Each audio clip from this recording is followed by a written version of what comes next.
Hi, my name is Mani, and I'm an incoming senior at Doherty Valley High School.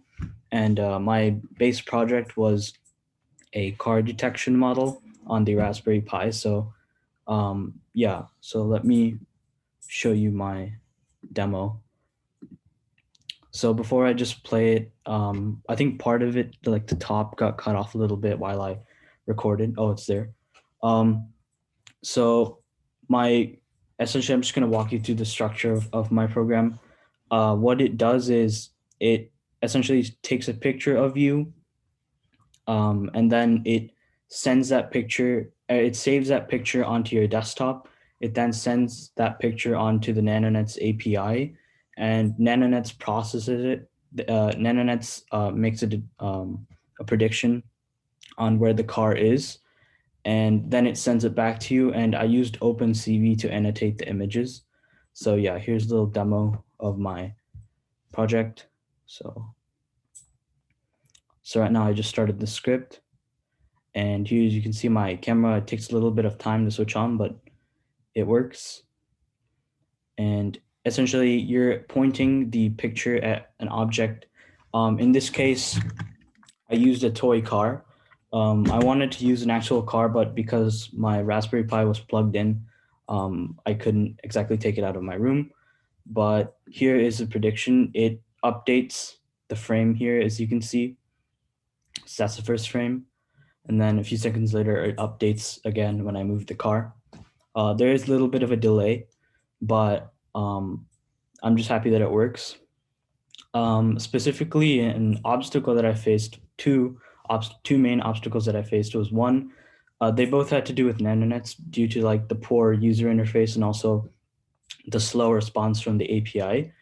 Um, I will share my code that I wrote, where there was a problem where I needed to upload approximately 8,000 images and annotations onto the NanoNets API service. However, it didn't work and I kept getting a bunch of errors. So I just decided to write my own script where I essentially went through each XML file which contained the annotations, and I also gathered the corresponding image and I just uploaded it onto the NanoNets service. Um, it's it was a lot quicker than manually uploading it because I believe there was a limit to how much you could upload at a time. So it would have taken forever, and I possibly would have never got it done if I did it manually. Another challenge I had was with my actual script, which I used OpenCV. Initially, I wanted to do a live stream where you would predict with a camera operating in real time. However, because of like the slow response from the API, there would be a lot of lag, and sometimes the frame and the display just wouldn't show up at all. Um, a modification I started to make was I started to make a web server that would essentially just allow you to take a picture on more simple interface rather than just running a script. And it would also let you see what you're looking at.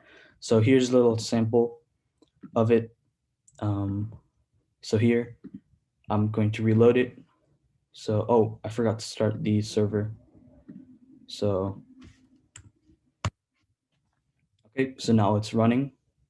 So as you guys can see, the camera started and I can take a picture like this and it's going to show up each frame. And although it's currently a work in progress, it's essentially supposed to send this to the API.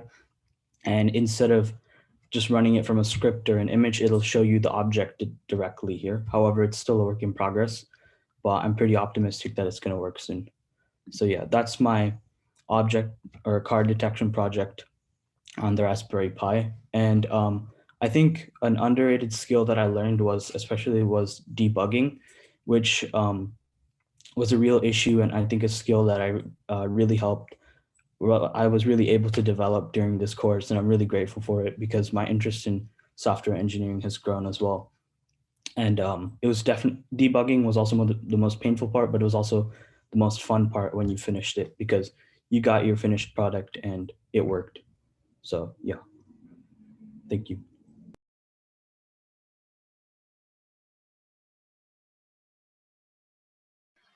Um, Any I questions?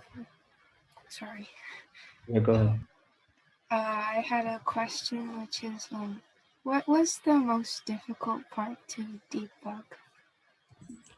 It was definitely the NanoNets API, mainly because when it comes to like errors, it could be a wide range of issues.